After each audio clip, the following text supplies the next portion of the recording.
စောစောစီစီပဲအားလုံးနှုတ်ဆက်ပါတယ်မနေ့စောစောစီစီမှာရောက်လာတဲ့တော့ပတ်တော်လေးကိုဝေမျှချင်ပါတယ်လို့သားသမီးတယောက်ကတခုခုလှုပ်တဲ့အခါမှာမိဘရဲ့စိတ်တိုင်းကြလှုပ်တယ်ဆိုလို့ရှိရင်မိဘတွေကအင်မတန်မှစိတ်ချမ်းသာတယ်စိတ်ကျေနပ်မှုရတယ် please ဖြစ်တယ်လို့ပြောတယ်သူတို့လှုပ်ဆောင်လိုက်တဲ့အရာလေးတခုကမိဘရဲ့အလိုဆန္ဒကိုသိပြီးတော့မိဘအတွက်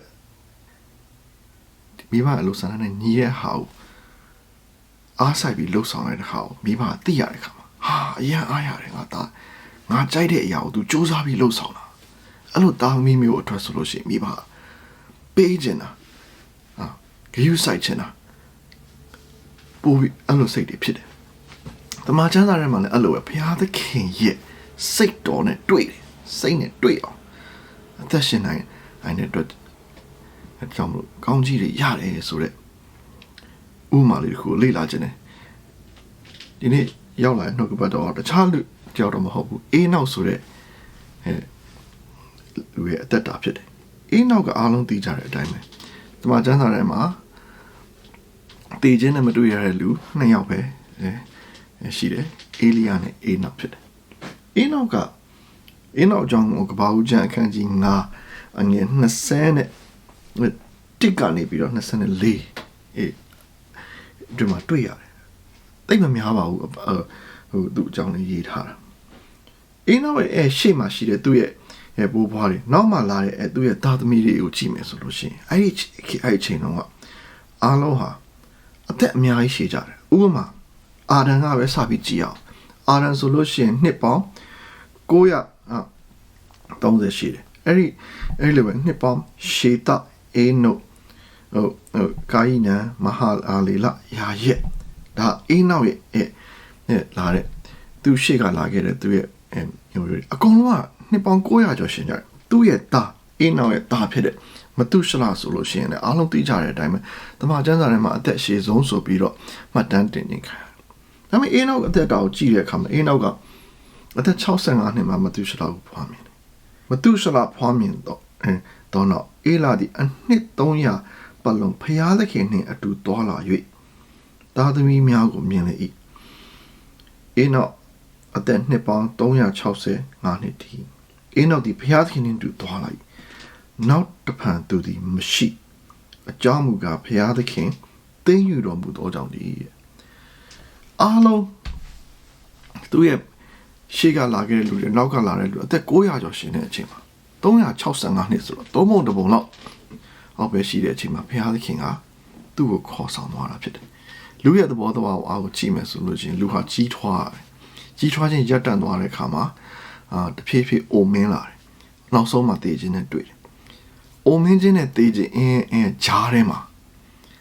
နာကျင်မှုဝေဒနာတွေကိုလည်းခံစားရတယ်ဒါလူရဲ့ဖြစ်စင်မယ်ဒါပေမဲ့အင်းနောက်ကဘုရားသခင်နဲ့အတူသွားလာတယ်ဆိုတာဘာကိုပြောတာလဲဘုရားသခင်သူ့အသက်တာမှာတော့ဘုရားသခင်ရှိတယ်ဆိုတာကိုသူယုံတာယုံလုံးအားကြီးလို့ဒီဘုရားပဲမနဲ့မိုးလင်းလေးဒီဘုရားနေ့လေဒီဘုရားညနှစ်ပေါင်းများစွာတစ်နှစ်10နှစ်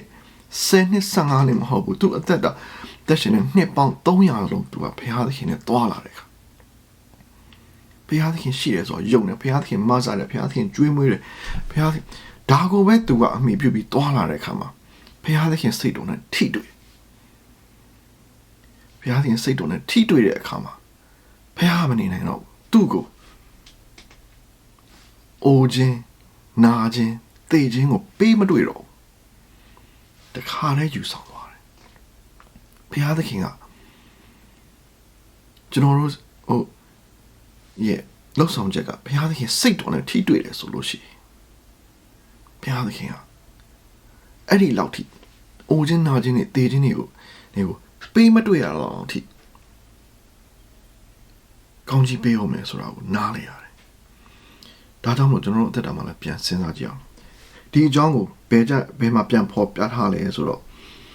ဟေဘဲဩဝါဒစာမှာတစ်ခေါက်ပြန်ဖော်ပြထားတာကိုတွေ့ရတယ်ဟေဘဲဩဝါဒစာအခန်းကြီး 17အားလုံးသိကြတဲ့အတိုင်းပဲယုံကြည်ခြင်းနဲ့ဆိုင်တဲ့ဖခင်ရဲ့အကြောင်းကိုပြောတာဖြစ်တယ်အခန်းငယ်9မှာဖော်ပြထားတာဖြစ်အခန်းငယ်6မှာပြောထားပဲယုံကြည်ခြင်းမရှိရင်ဘုရားသခင်ရဲ့စိတ်တော်နဲ့မတွေ့နိုင်ခုနကပြောသလိုအေးနောက်ကောင်းကင်တရားခြင်းအကြောင်းဟာအေးနောက်ဘုရားသခင်ခေါ်ဆောင်သွားခြင်းအကြောင်းဟာအေးနောက်အိုခြင်းနာခြင်းတေးခြင်းတွေနဲ့မတွေ့ရခြင်းအကြောင်းဟာဘုရားသခင်ရဲ့စိတ်တော်ထိတွေ့လို့ဖြစ်ဘုရားသခင်ရဲ့စိတ်တော်ဘာထိတွေ့စရာလဲဆိုတော့ဘုရားသခင်ရှိကြောင်းကိုယုံကြည်ခြင်းကျွန်တော်တို့အသက်တာမှာနေ့တူဝါသွားလာနေပြီးတော့ဘုရားเจ้าကိုတနင်္ဂနွေနေ့မှာလာပြီးတော့ရှိခိုးရမယ်မဟုတ်ပဲတနင်္လာနေ့အဲ့ပြီးတော့ပတ်စုံတော့တနင်္ဂနွေနေ့ထိကြားထဲမှာနေ့တိုင်းအချိန်တိုင်းဟာဘုရားသခင်နဲ့ရှိတယ်ဘုရားသခင်မဆအောင်မယ်ဘုရားသခင်ဒီပါရှိဒီဘုရားကိုပဲအားပြုပြီးတော့အသက်ရှင်လို့ရှိရင်ခုနလိုအေးနောက်လိုအိုခြင်းနာခြင်းတေးခြင်းတွေမတွေ့ရသည့်တောင်ဘုရားသခင်မလုပ်ရင်တော့မှတင်းရဲ့အခက်ခဲတင်းရဲ့နေ့စဉ်ပြဿနာတွေကိုဘုရားသခင်ဟာစိတ်တော်နဲ့ထိတွေ့တဲ့အကြောင်းကိုကြီးမဆာဖြစ်ရှင်ပေးအောင်မယ်ဆိုတာကိုနားလည်ရတယ်ဆိုတဲ့အကြောင်းအနေငယ်ခွန်အားပေးလိုပါတယ်လို့ရောက်စီတိုင်းဘုရားသခင်ကောင်းချီးပေးပါစေ